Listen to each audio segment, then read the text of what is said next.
Namo tassa bhagavato arahato samma sambuddhassa. Namo tassa bhagavato arahato samma sambuddhassa. Namo tassa bhagavato arahato samma sambuddhassa. Yang kinci dukkhang sambhoti sabbang injita paccayati ayang ekanupassana. Injitanantveva asesa viraga nirodha natti dukkhassa sambhavoti ayang dutiyanupassanaati. Dear Venerable Brother, Dhamma friends, we were discussing Dvayatanupassana Sutta for several weeks now. Actually, this is a very interesting and fairly profound sutta where Buddha discuss about certain culminations of the vipassana, or we can say certain destinations of the vipassana, certain decision making points where one conduct vipassana for a fair amount of time and ultimately they come to a kind of a conclusion. Okay, now our path may have to go in a particular direction. My practice has to be oriented, my practice has to be streamlined according to this particular path. So likewise, kind of a decisive moments are there. So such decisive moments are explained at this sutta.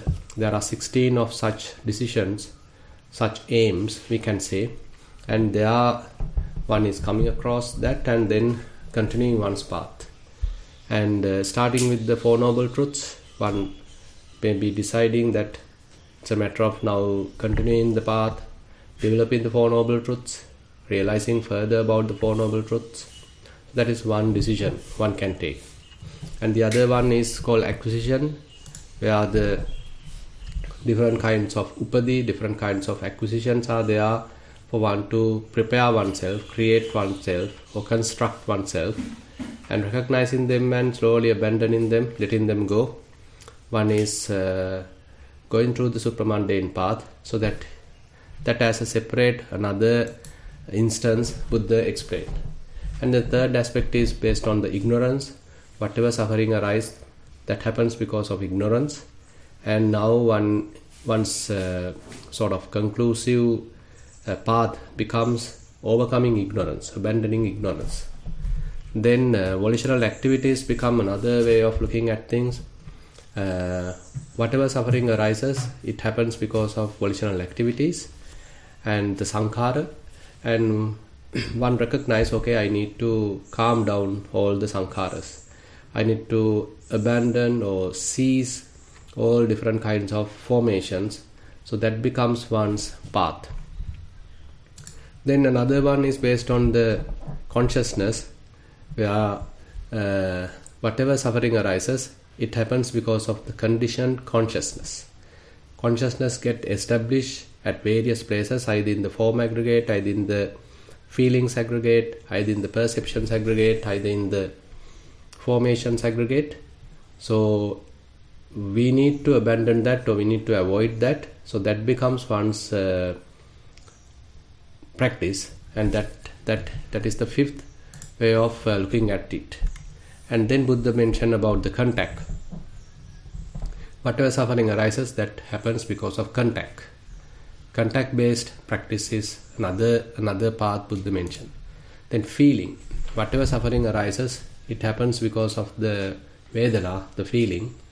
So now one recognizes feelings, and rather than grasping them, rather than adhering to them, one is trying to abandon them, allow them to cease. That becomes one's path. Then craving. This is a common approach where Buddha mentioned craving as the cause of suffering. This is actually the second noble truth, dukkha samudayang ariya satchang.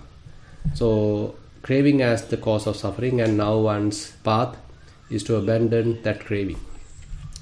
Then clinging, the grasping, or upadana. Whatever suffering arises, that happens because of the upadana. So now one's path become abandoning of the clinging, avoiding any kind of grasping. Because if grasping happens, then again the suffering arises. Now one is maintaining one's mind without clinging to anything in the world. Anissitoja vihirati nachakincha loke upadi. Now one is maintaining one's practice without allowing mind to cling to anything, grasp to anything, so that mind become fairly released, very relaxed, and not holding on to anything. So that becomes one's practice. Then instigation is another way of looking at it. So we were starting one thing after another thing, not allowing things to calm down, not allowing things to completely cease. So intentionally we initiate various tasks. At a concluding point at Vipassana, one understands this point and he basically allows things to cease, relax, quench, and not putting one's attention to another thing. Do not start any particular perception, but allow whatever the perceptions available to calm down, to relax, so that mind become ultimately touching the cessation. So that becomes one's another path. Then last time we actually discussed about the nutriments. So whatever suffering arises, it happens because of one's attention or one's basically attachment to various different kinds of nutriments. So we discussed about 4 types of such nutriments, and how, if we are able to have a thorough understanding about the nutriments, then basically one is able to maintain one's path without attaching to nutriments and minimizing unnecessary association with the nutriments. When it is necessary, they can use, but the main focus is to abandon them, to abandon whatever the greed towards these nutriments. That becomes one's path. So likewise, we already discussed 11 such destinations or 11 such practices, some mature practices, and as I mentioned, these are not the beginner stuff. So we are discussing somewhat experienced Vipassana yogis who are coming to this kind of conclusive decisions, and then their path is fairly clear and they understand what needs to be done, and now they are continuing that. And the 11th or the 12th one we can start today. So Buddha is asking, if someone is asking, is there any other kind of contemplation that we can make use of so that we are coming to ultimately realizing the Nibbana? Then Buddha says, yes, there is another one. We can consider another way. Yankinja dukkhan sambhoti sabbang injita paccayati ayang ekanupassana. Injitanantveva asesa viraga nirodha natti dukkhasa sambhavoti ayang dutiyanupassana. So injita, or we can call it as agitation, perturbation. So whatever kind of agitation in the mind becomes one suffering, a cause of suffering. And if we are able to abandon all that agitation, perturbation, so then one's mind becomes completely calm, completely still, completely tranquil, so there is no suffering. So now we need to understand how the agitation happens. So what is this agitation? And here the term injita is coming from the root of eja, where Buddha mentioned about the tanha, craving. Now, how craving causes agitation?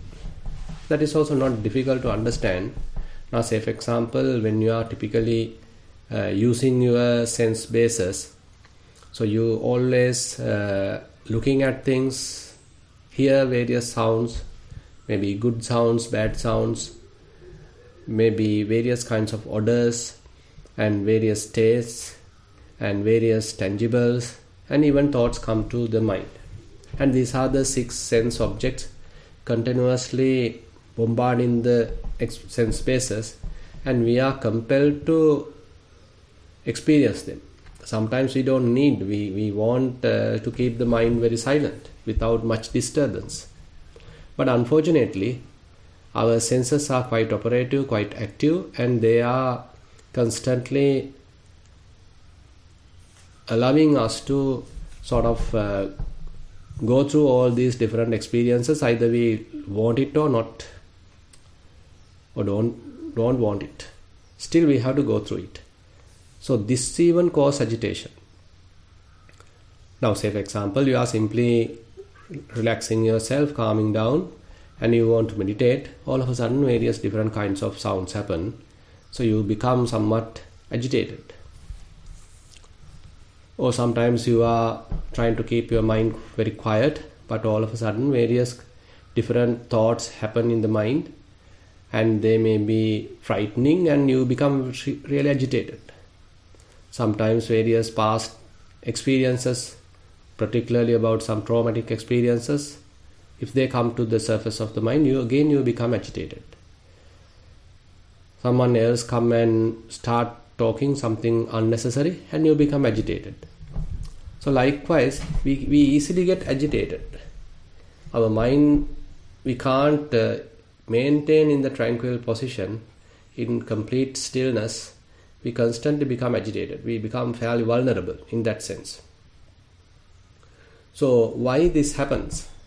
So our minds are being attracted or repelled by sense experiences. Sometimes we call it as sanghirati and kuppati. Now sanghirati, basically when we are seeing something, very beautiful things, so we immediately get attracted to that. We being sort of bound to that. We are attached to that. We being attracted to that. On the other hand, if we see something that we don't want to see, then we immediately become repelled from that. So this attraction and repulsion are some constant movement can happen when we are seeing something. Similarly, when we hear various sounds, if it is so beautiful, we get attracted to that. Assume that you are listening to a music, and that music is so beautiful, and you easily get attracted to that. You even get closer to that, and you want to record it because you are being attracted to that. On the other hand, if someone is blaming or if someone is sort of harming, making a lot of noise, you immediately want to get out of it. So kind of a repulsion happens. So the attraction and repulsion is there even with the sounds. And if there are some very good smells, scents, then we want to be with that, we want to associate that, we being attracted to that. On the other hand, if there are sounds that smells we don't want to, then we are trying to go away from that, to avoid that. Again, we can recognize some attraction and repulsion. And on the other hand, if there are tastes, say you are going to some delicious food, you are partaking your dinner or lunch, and those are pretty good, and you are elated, you are quite happy, and you want to have it tomorrow. You want to experience that further. So likewise, we are being attracted, we are being elated, because that's a good side. On the other hand, if we are going through some bad, bitter kind of taste, then we want to quickly finish it. We want to wash the mouth. We want to stop it. So we want to get rid of it. So there again, attraction and repulsion is actually we can understand. Similarly, the tangibles. If someone is getting closer to you, he or she is quite attractive, and you want to be with him, you want to be with her, so you want to hug him. So all that is there. So that is the attraction side. But on the other hand, if someone is, say, if you are going through some snake bite or ants bite or whatever it is, and you want to quickly get out of it because it's a bitter experiences, very painful experience. So you want to get out of it. So with respect to sensations also, we have the attraction and repulsion. On the other hand, there are thoughts coming to the mind, and you want to get rid of it, you want to push it away, you want to suppress it. Or on the other hand, certain thoughts are coming to your mind that you want to get hold of it, you want to harbor it, and you are thinking more and more about it. So likewise, certain thoughts are sometimes attractive, that you want to harbor them. Or on the other hand, certain other thoughts are you want to get out of them. So this constant attraction and repulsion makes the mind agitated. So this happens because of the craving particularly. So we are talking about two sides of craving. In one side, we are being attracted, we want to be with it. So that is the kama tanha particularly. And maybe even the bhava tanha, you want to become something, you want to become someone. So that is the kama tanha and bhava tanha in operation. On the other hand, if we want to get out of something, get rid of something, there the vibhava tanha is mostly prominent, and so therefore the kama tanha, bhava tanha, vibhava tanha are constantly making the mind agitated. So the tanha has this function. So Buddha mentioned in certain Dhammapada verses, tasinaya purakkata paja parisappanti sasova bantito. So Buddha mentioned that like a rabbit being sort of caught in a trap, so he's now trembling, he's really agitated, he's afraid because it's in a very bad situation. Now someone who has prepared that trap come and kill the rabbit, the snare, and that so rabbit is in a particularly really frightful situation, a kind of a fearful situation. That is the agitation. And Buddha mentioned when someone's mind is fairly obsessed with craving, so he is in a constant agitation. Suppose that you want something and you are trying to get it, it's very difficult to get it, difficult to attract or difficult to approach, and you are in a constant agitation because mind is torturing you, asking that, demanding that, but you are quite unable to provide it and you become fairly agitated. So the craving is causing this kind of agitation, and basically this agitation prepares the mind so that I happens, that means ego happens. So therefore in Buddha's terms, so the very sort of very fundamental level of agitation can cause egoistic thoughts to arise. Suppose there is a little agitation and so you want to get out of it. That means I don't want it. So I comes out. The ego comes out. Egocentric thoughts come out. So therefore asmiti bhikkhave injitameta. So that means I am is an agitation. So basically we are going even very fundamental level where Buddha mentioned even when I is manifested in one's mind, it makes the mind little trembled. Previously there was no I, there is no ego, and you are very, very calm, very, very relaxed. But the moment I comes out, the moment that egocentric thought comes out, and the mind becomes again frightened. So you start to experience some sort of a little discomfort. Then ayang ahang asmiti injitameta. I am this is agitation. Again mind get attracted to something and telling, okay, I am this. Basically you lose your balance, you lose your sort of clarity, you become again something, again little bit of agitation. Bhavissanti injitameta. So I'm going to do something, I'm going to become something, I'm going to become someone, I shall be something. That's also a agitation or perturbation. Or I'm not going to do something, I'm not going to become something. Everything, all these kinds of little thoughts are based upon the self-view. I am here. I am. So this little short thought, I am, is a perturbation to the mind. It's an agitation to the mind. So these are very subtle. So Buddha goes explaining that in the Yavakalapi Sutta, where how one's mind become agitated by even these slight thoughts. And if you are thinking that I want to buy that sari and I want to buy that whatever the cloth, and I am going to wear that, I am going to participate into that event. So all that makes the mind little unrest, kind of a little restless. So you lose the tranquility, the stillness, very calmness. Instead now mind again become agitated. You are anticipating something. All these anticipations, all these sort of expectations, all these desires actually make the mind little agitated. And so likewise Buddha summarized all these very subtle agitations causing, because of these subtle thoughts, I am this, I am going to become percipient, I am not going to become percipient, I am.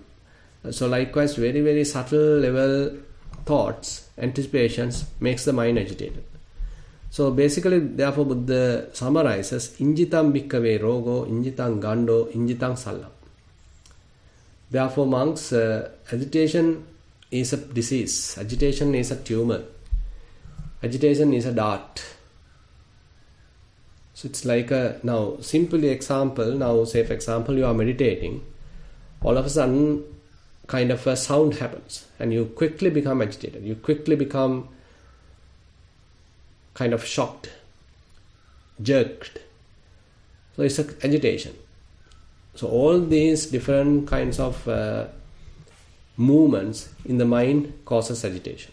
So therefore Buddha concludes, agitation is a kind of a disease, it's a tumor, it's a dart.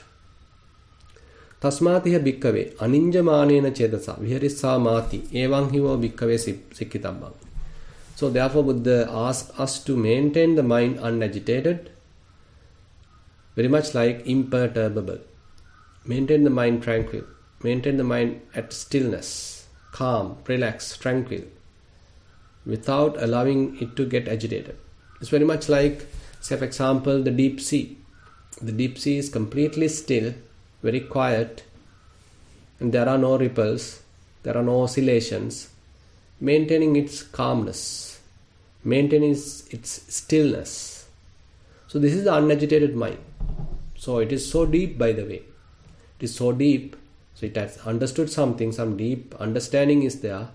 So as a result of that, it can maintain its stability. It's maintaining its very kind of profound stillness without any ripples. So this is the state that Buddha recommends to be with, to dwell with, so without any agitation. And then further, actually in certain other suttas, we can recognize how raga, dosa, moha causing this kind of agitation. Rago ko also pamana karano, doso pamana karano, moho pamana karano. So basically lust is a maker of measurement. It's a maker of, the hate is a maker of measurement. Delusion is a maker of measurement. So basically it promotes some kind of a measurement. I am here, you are there. I am good, you are bad. I am beautiful, you are ugly. I am pretty, you are not that pretty. So likewise we do kind of measurement, always kind of making the mind somewhat narrow, limited. It is not boundless. Rather it's confined into a particular area, and now I am looking at from a very narrow angle. I create a self, I create a kind of a frame. According to that frame, I can only look at. So I become fairly restricted, constricted. Similarly, rago ko also kinchano, doso kinchano, moho kinchano. And lust creates something. Hatred creates something, delusion creates something. Now you are looking at simply the outside and you can't maintain the mind in a complete openness. Rather it gets restricted, constrained, and you create something. Oh, this is a beautiful flower. So you created something. Oh, this is a beautiful lady. So you created something. Ah, this is a beautiful music. Again you create something. So you make that label. The moment that you create something, again mind becomes restricted. So that openness, complete pure awareness is not there. Rather your mind becomes restricted. Again somewhat bounded. So you are again constrained by certain parameters, certain restrictions. Because you created something. And once you create something, then you have your attachments to it, your likes and dislikes, and you impose that to that something. And now mind get established there, or the consciousness get established there. So basically we can understand, so how lust creates something. Suppose that you are seeing various beautiful people, and among them So your mind get attracted to someone, and you want to be with him, you want to be with her because he's something, she's something. She's so special to you.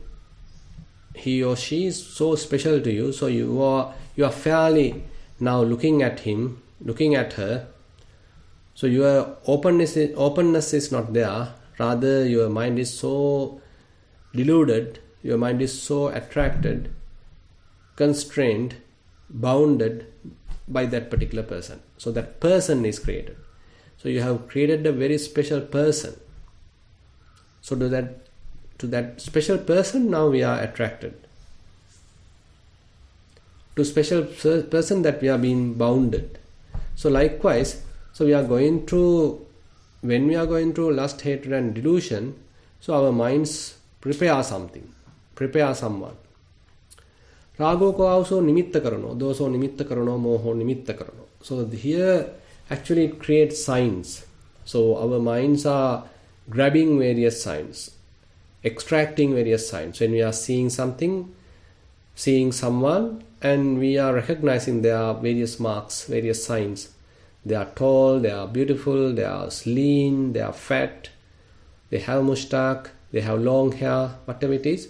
So likewise we recognize certain kind of signs, marks, and accordingly we again being further attracted or further repelled. So you can see in general we are telling that the tanha is the cause of agitation. So agitation is one manifestation of craving. On the other hand, all lust, hatred, delusion has certain kind of influence coming to this picture. Lust, hatred and delusion, actually they are making the mind constrained, very restricted, very narrow, and it imposes certain kind of signs, picks certain kinds of signs, extracts certain kinds of signs, so that we are further being entangled, and then we create someone or create something, then we further have our own likes and dislikes. So it's a kind of a trap. So this is how our minds are working. So this is how our minds are operating. So how it is preparing a kind of a prison to us. Previously assume that you are able to maintain a completely untangled, completely open, completely relaxed, very calm, serene kind of a mind. But the moment the craving arises, it creates a self, and that self become restless, that self become unhappy, and he wants something. Now you are trying to fulfill that desire. So you become agitated. And further, actually we can get into a little bit further. And in Parayana Vagga, Sutta Nipata, there's a beautiful conversation between Buddha and 16 Brahmin youths. So they are asking very, very profound questions, and Buddha is answering them. And one such question is from Tissa Metteya in Parayana Vagga, Sutta Nipata.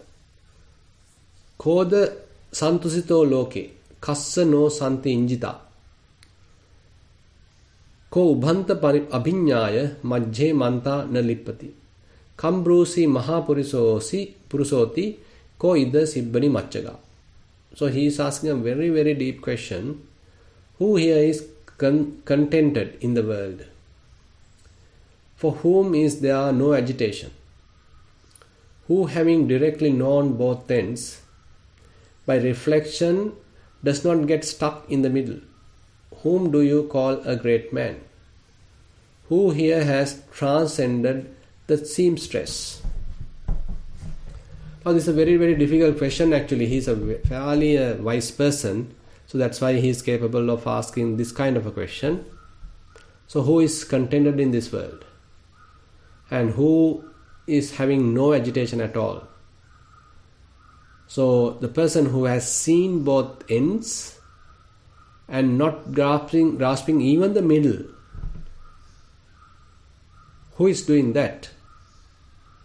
And who do you call a great man? who is actually abandoned the seamstress, transcended the seamstress. Now this is a very popular theme. Actually, even monks were discussing this question, and different monks came across 6 answers. That is the theme for the Majjhe Sutta in the Anguttara Nikaya. And here, so Buddha mentioned, Kamesu Brahmacharyava Vitatanho Sada Satu Sankhaya Nibbuto Bhikkhu Tassa no Santi Injita. So you can see Kamesu Brahmacharyava. Now with respect to craving, you can see how Buddha sort of giving his answer. Kamesu Brahmacharyava. So one's leading the spiritual life among sensual pleasures. So basically one is leading a spiritual life, but he is sort of going through, or a lot of sensual pleasures are available all around him, but he is maintaining some kind of equipoise. He is maintaining very subtle balance, even though various sounds, various smells, various tastes, various forms, beautiful things are there, but he is maintaining his calmness. So you can see the situation. It is not that he is blinding himself or become deaf. Rather, all those beautiful sights are there. All those beautiful sounds are there. Smells, tastes, touch, tangibles are there. But he is maintaining his mind unattached. He is maintaining mind quite relaxed. He is maintaining mind unagitated. So that is the challenge actually. So Buddha mentioned, so the one who is leading such kind of a life, a spiritual life, amidst all these vulnerabilities, amidst all these possibilities. So he is living in this whole, say, the typical world, but unattached. Even though sights are there, he is not being attracted or repelled by that. Even though sounds are there, he is not attracted or repelled by that. Even though smells are there, he is not attracted or repelled by that. Even though tastes are there, he is not attracted or repelled by that. Even though tangibles are there, he is not attracted or repelled by that. And certainly thoughts may come, but he is unagitated. And Vitatanho Sada Sato, abandoning the craving, he is maintaining continuous, unbroken mindfulness as much as possible. Without craving, always mindful. Without craving, always mindful. So mindfulness becomes one's kind of the protector. That is the only weapon he has. He is maintaining mindfulness as much as possible, so that he is able to establish mindfulness and then to operate with wisdom, so that the mind remains very calm, very steady, fairly still. Sankhaya Nibbuto Bhikkhu Tassa no Santi Injita. So he has basically no reckoning. He has no any kind of attachments, and he is quite quenched, Nibbuto, quite quenched, calmed, relaxed. And as a result of that, no Santi Injita, there is no agitation in him. And the last verse is actually the more deeper one. So ubhantam abhinyaya majjhe mantana lipati tambumi mahapurisoti so ida sibbani macchaga. So he has abandoned the two sides or two ends, both ends. And not only that, he with wisdom does not touch or grab hold even the middle. And he has basically recognized the ends, and again even the middle he is not attached to. So he is a great person. He is a great man who has transcended the seamstress. So here the seamstress is nothing but the craving. When craving is present, actually we are being bound to one of the ends. So for example, according to the Majjhe Sutta, there are 6 answers given, and among them one answer actually Buddha also meant, but he approved all the 6 answers. For example, say you are seeing a beautiful flower. At that moment, that flower is very, very beautiful, quite attractive. So that flower becomes one end as the Bahidda Ayatana, the external sense base. So that flower, so it has become something. It's a beautiful flower. It is something for you now. So because of the lust, because of the moha, the delusion, it has become something now. It's so beautiful, so attractive, and you are being compelled to go there. You want to touch it, you want to even pluck it, you want to buy it. So that is where you being stuck in one end, the external end. So that is one possibility. On the other hand, you can create a self at your end also. I am the one who saw that beautiful flower. You didn't see. I am the one who saw that flower. It's a beautiful flower, only I saw that. Before it's being, stolen away, I am the one who saw that. So I is there. So you are the one who saw that. So at the I end, so that is where the I, EYE, where you become a seer now. You are somebody who are seeing. So you create yourself there. You establish your consciousness here. So that is the other end. That's the internal end, internal sense base. So now you can see there are 2 ends, the internal sense base and the external sense base. So here in this example, flower is at the external sense base and I is in the internal sense base. So either way, you are creating a self. You are being attracted, you are being established, you are being bounded. All this happens because of craving. The seamstress is nothing but craving. Craving is responsible either to get attracted to the external sense space or to establish in the internal sense space. So what is the middle? So the middle is the consciousness. Through the consciousness, the basic cognition happens, the recognition happens, but we forget that function. Because of the craving, we immediately get attracted to the one of those ends and we forget about the function of the middle. The middle is the consciousness. Now the Buddha's answer here is to look at the function of the middle, understand the function of the middle, that the consciousness here, through the wisdom. Through the wisdom you need to understand how this seeing happens. So the consciousness is responsible to divide, to distinct, to recognize. So that's the function of the consciousness. To distinct, to recognize, consciousness is responsible. Now Buddha is asking, okay, see that function. See that function of the consciousness. And once you see that, then you are even abandoning that. You are not even holding the function of the consciousness. Then you are established at nowhere. Not at the ends, not in the middle either. So you are established at nowhere. The consciousness is not established at all. You are in complete open awareness. So that is the kind of solution Buddha is suggesting.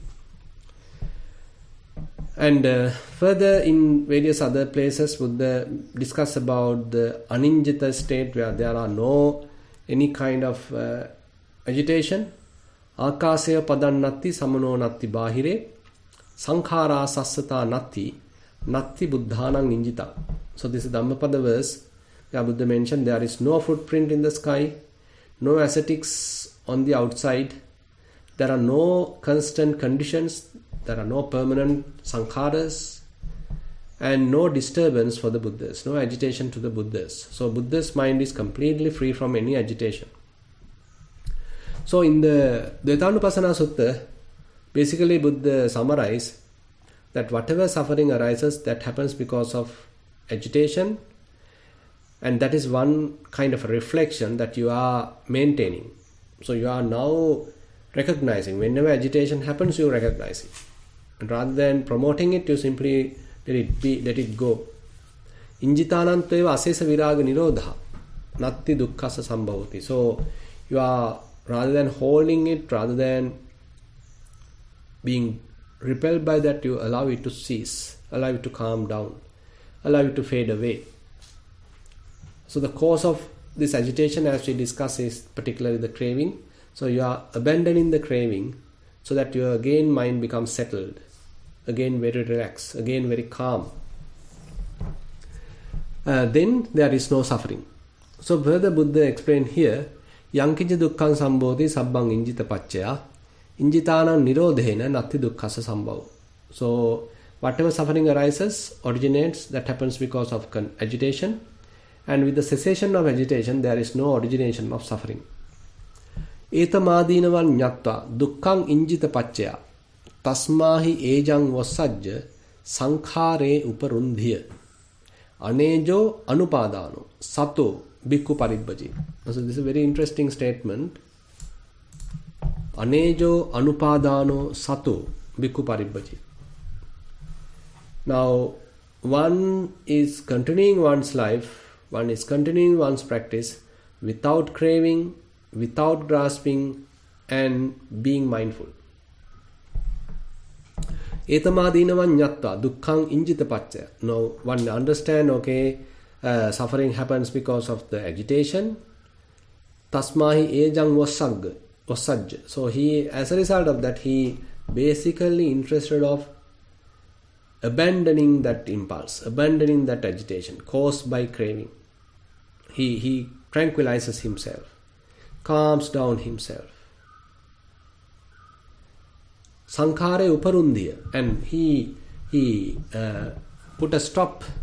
He avoids all kinds of volitional activities. So we already discussed that under the instigation. So here also Buddha points it out, where one stops all the different kinds of formations. Instead keeps all the formations relaxed, calm. So mind is at kind of a rest, complete peace. There is no any kind of formation. Formations are ripples. So instead of formations, now one is keeping one's mind completely still, very, very calm, quite relaxed, and he does not initiate any kind of a formation.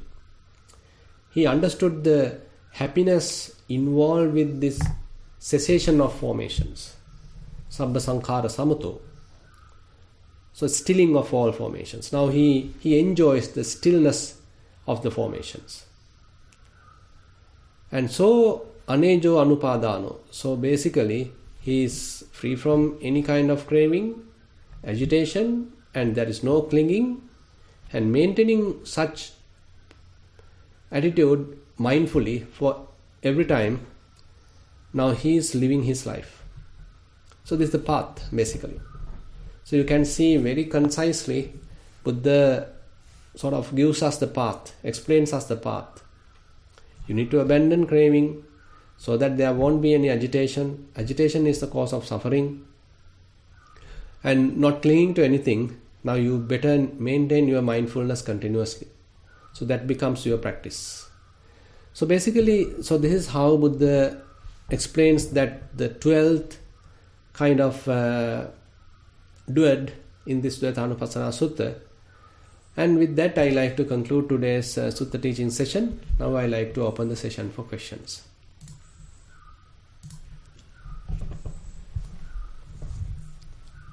Thank you, Bhante. Yep. So if there are any questions, you can.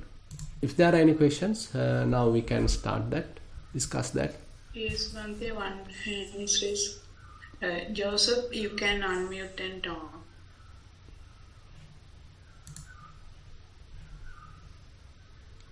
Thank you. Hello, Bhante. Yes. How are you? Hello. I'm good. Thank you. Thank you for this series. It's been really wonderful. This going so in depth. I kind of feel that every week I kind of find that the questions that I have seem to be kind of answered in the next week. Like it seems to be kind of flowing almost like So I kind of feel like the question I've prepared, I kind of feel in a way that you already answered it, but I'll ask anyway. Right. I was finding, so I'm sitting, I'm making an effort to be aware of the lack of tension, to be aware of the space around thoughts or sensations which seem to be coming and going within that space, and then that to me feels calm and peaceful. But I notice I definitely have to make an effort to sustain in that space, because if I don't make that effort to sort of be aware of the emptiness, then the mind will very much get wrapped up mostly in the thoughts. The thoughts seem to be the most compelling elements in the mind, because there seems to be kind of that talking, whereas, say, the sounds, like the outside sounds, are fairly mute, and even the sensations, body sensations, they don't seem to be really asking anything, whereas the thoughts definitely seem to be more compelling. So I find that there's that effort has to be there, and then I'm just feeling that, the idea that we're not supposed to be making, not supposed to be striving necessarily, not trying to do anything. Yet I kind of feel that I have to do that. And then at the end of my session, for example, I noticed I kind of just felt that the end of the session had come. It was about an hour had passed, and I felt that it was time to end the session. And I opened my eyes, but I felt the real desire to stay in that calm state. I didn't want to come back into the world. It really did feel like like a craving to just stay in that calm state, almost like I want to see kind of like an addiction, although maybe that's a little bit strong of a word, just to give an idea. So I thought I would share that and see if you could offer any direction, please. Yeah. So I think it's normal that we understand and we have that very profound, very calm state of mind, and we start to prefer that, we start to like that. But slowly, as you are continuing your practice, so this calmness maybe start to be available even at the mundane level. Say, for example, you are simply walking, but your mind is still. Say you are traveling by a vehicle, still your mind becomes still. So you are waiting for a train, and still the mind becomes kind of still. So likewise, so this stillness what you are experiencing during your meditative session going to be slowly available to you even at the mundane situations. So then it becomes kind of a normal state. It becomes kind of available to you, readily available to you, and it's not something that you have to formally practice in order to reach there. Rather, it is available to you.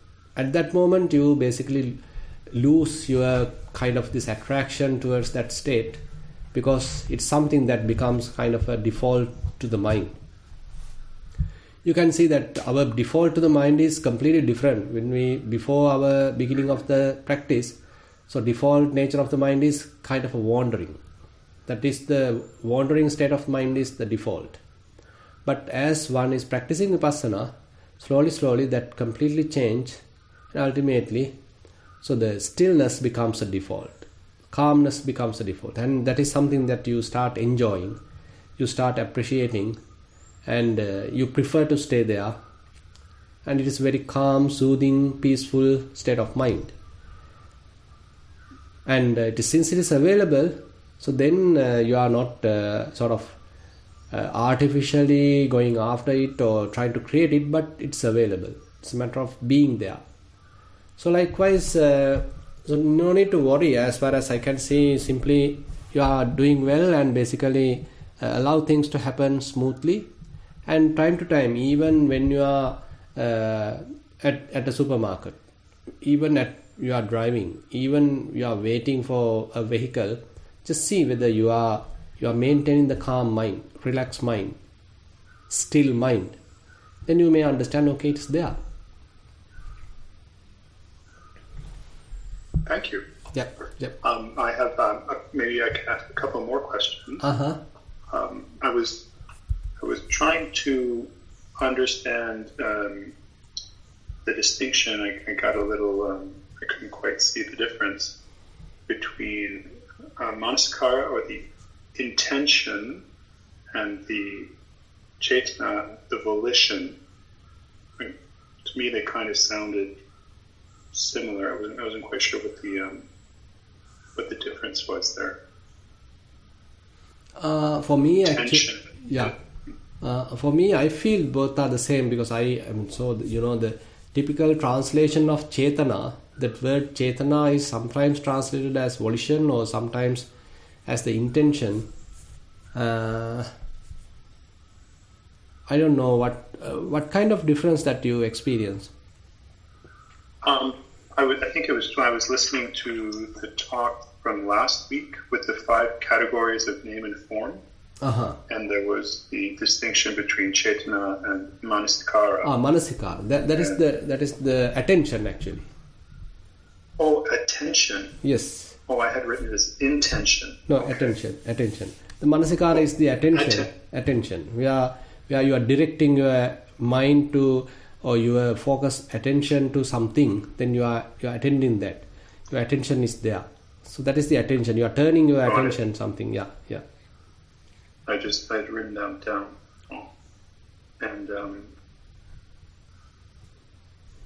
And also the difference between chanda and tanha, because it seems like chanda is more, it appears more as sort of like a potentially good thing, or at least a neutral thing, whereas tanha always appears as a bad thing.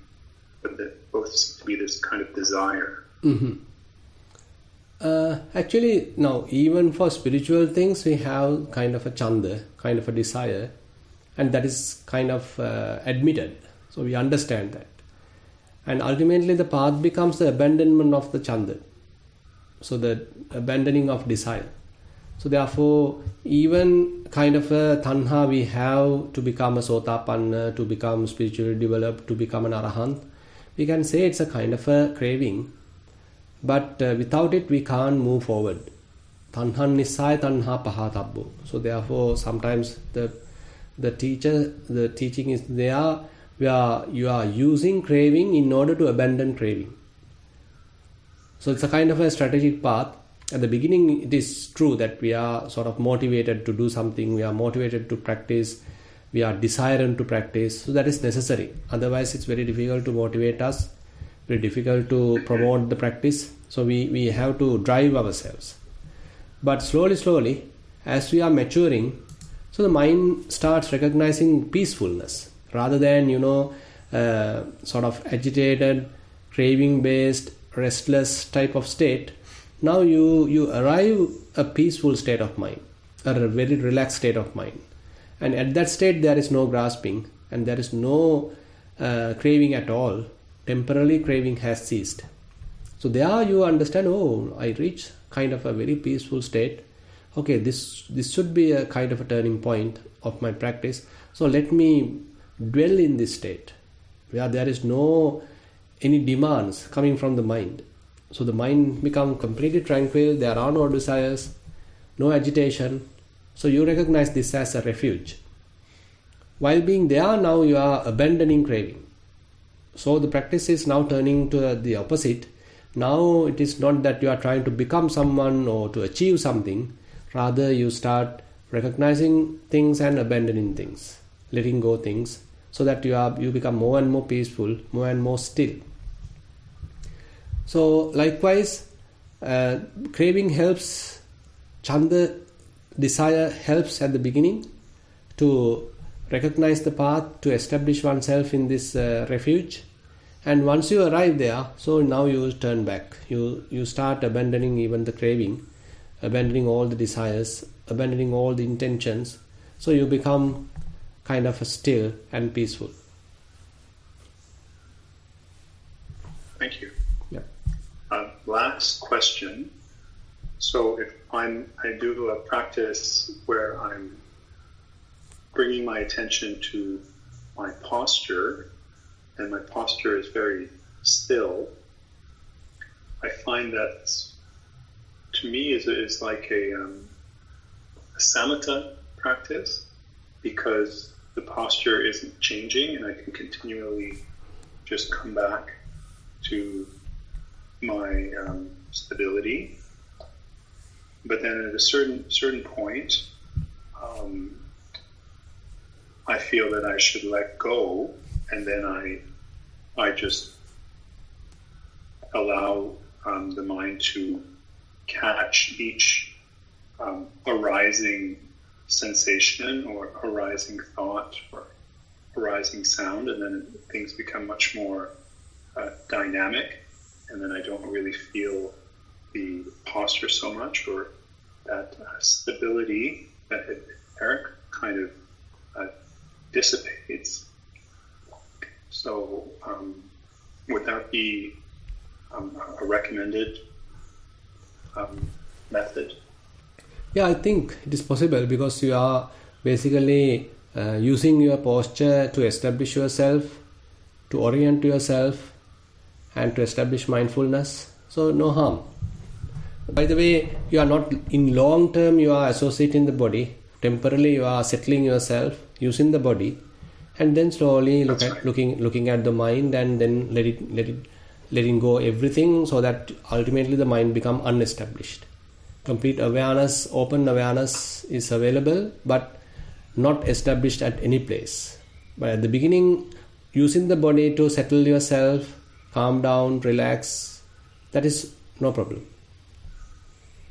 So the idea would always be to move past that just settling in on the body. Mm-hmm. That would only be the kind of like the foundation, but not the goal. Yeah, because at the beginning, actually at the Kayanupassana level, the first stage is that to establish body awareness and to completely be established with the body. Ajjattameva santittati sannisedati eko dihoti samadhyati. So Buddha explained that also. At the Kayanupassana level, first stage is, without allowing the mind to get distracted, basically establish yourself completely with the body. Now fully be with the body. That's no problem. Now later you start recognizing various bodily processes, various bodily phenomena, how bodily parts are integrated, and all that helps to have a disenchantment towards the body, so that ultimately you even given up the body and not established at anywhere, so that the mind become completely unestablished, the consciousness become completely unestablished. Thank you very much, Pat. Yep. Everyone Saranai. Yeah, Thero and Sanai. Bhante, there is 2 questions in the chat also from a certain person, and one hand is raised. Yeah, May I take the chat questions? Okay. First one, Namo Buddhaya. Avasarai Bhante. Do we practice all these factors at the same time, or we pick one that is suitable for us? So basically, probably we, rather than purposely selecting any of these, so let your practice, the current practice, evolve.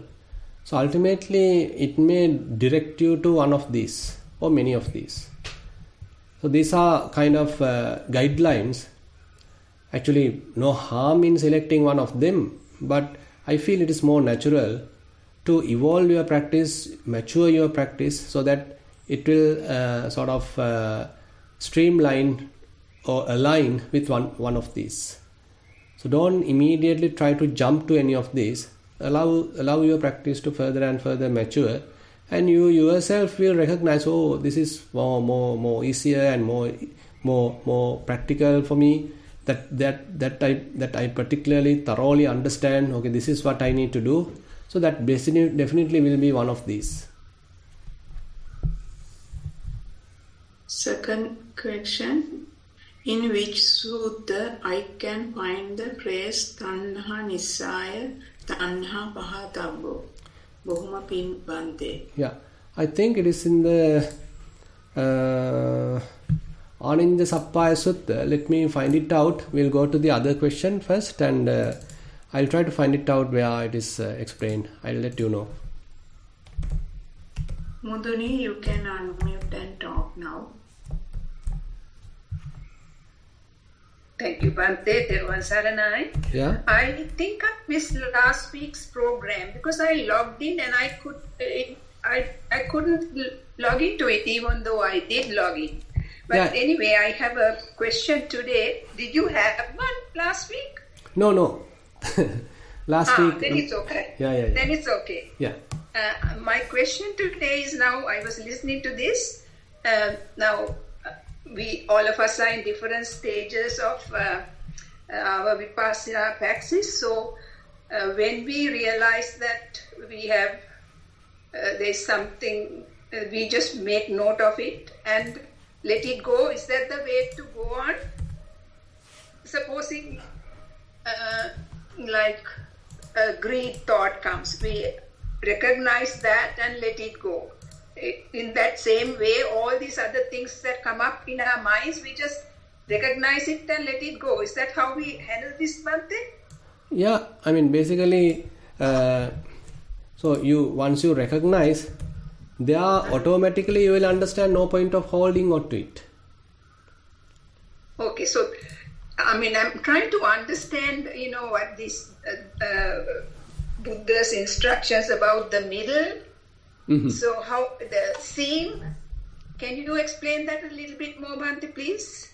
Yeah, now actually one answer to given to that Buddha's explanation is that the external sense basis as one end, internal sense basis as the other end, and in the middle is the consciousness. So, for example, in that case, say external sense space, say the whatever the form, the sight becomes one end, I becomes the other end.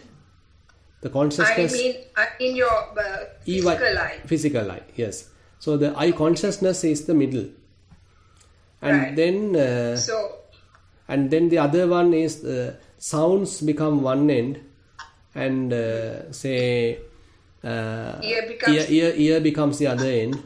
Ear consciousness and the mental consciousness becomes the middle. So likewise, external sense bases are appearing as one end, internal sense bases appearing the other end. Consciousness, the function of the consciousness becomes the middle. Okay. Yeah. So basically, but the problem is we forget about the function of the consciousness because of the function of the craving. So craving quickly entangle us either to the external end or to the internal end. Mm-hmm. So what we have to stop is the craving, right? Yeah. So the way to stop it is to recognize that we have seen this and just let it go. Is that how we do it? Many different ways. I mean, what you are telling is one option. So you recognize it and you understand, okay, it is no point of attaching to it, and you let it be rather than attract into that. That's fine. Then you remain calm, you remain quiet without getting agitated. Mm-hmm. What are the other ways, Bhante? Now say you are already the other ways? Say you are already unattached, already in a non-grasping state of mind. So if it is so powerful, if it is so established, so seeing is merely seeing. It is not sort of something. It's not worthy of attaching, and so the mind maintains its calmness without being agitated. It remains calm. Right.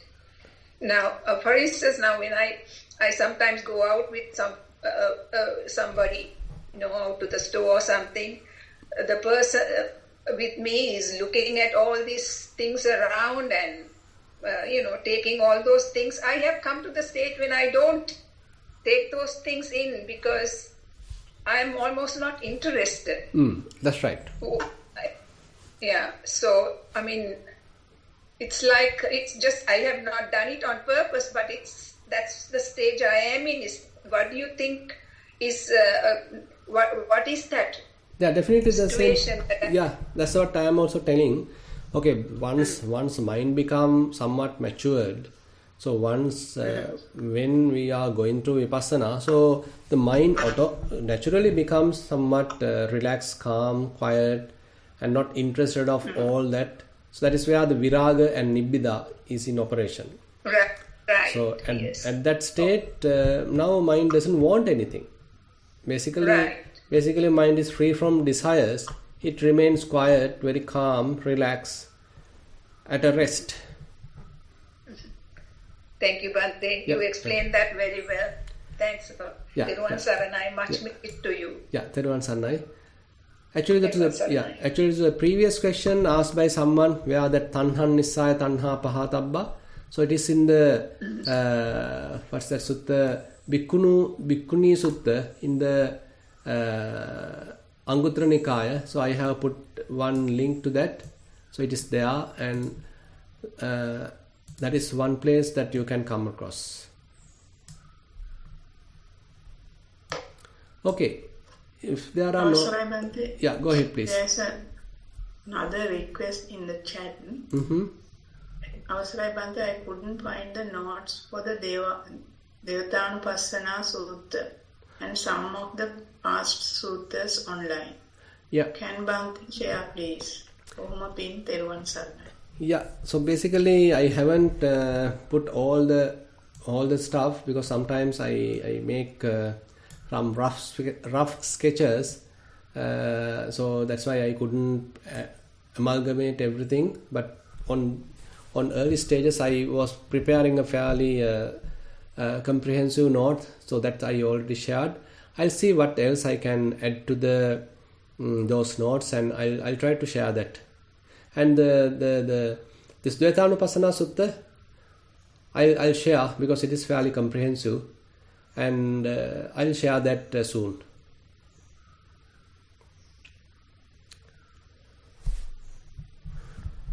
Are there more questions, Priyanka?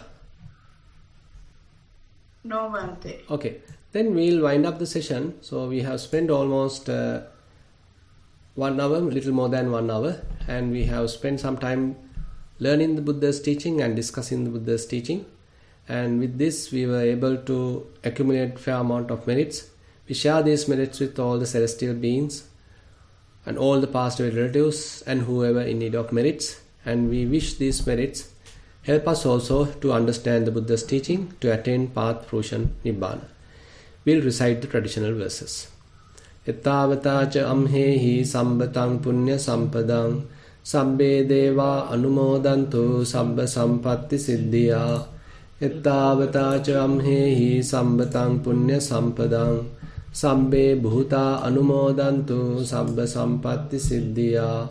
Ettavata cha amhehi sambatang punya sampadang sabbe satta anumodantu sabba sampatti siddhya. Akasattha cha bummatta deva naga mahiddhika punyantang anumoditva chirang rakkhantu sasanang. Akasattha cha bummatta deva naga mahiddhika punyantang anumoditva chirang rakkhantu desanang. Akasattha cha bummatta deva naga mahiddhika punyantang anumoditva chirang rakkhantu mamparang. Idang vo ñātīnaṁ hotu sukita huntu ñātayo. Idang vo ñātīnaṁ hotu sukita huntu ñātayo. Idang vo ñātīnaṁ hotu sukita huntu ñātayo. Imina punya kammena mame bala samagamo. Satang samagamo hotu yava nibbana pattiya. ඉමිනා පුඤ්ඤ කම්මේන මාමේ බාල සමාගමෝ සතං සමාගමෝ හෝතු යාව නිබ්බානපත්තියා ඉමිනා පුඤ්ඤ කම්මේන මාමේ බාල සමාගමෝ සතං සමාගමෝ හෝතු යාව නිබ්බානපත්තියා සාදු සාදු සාදු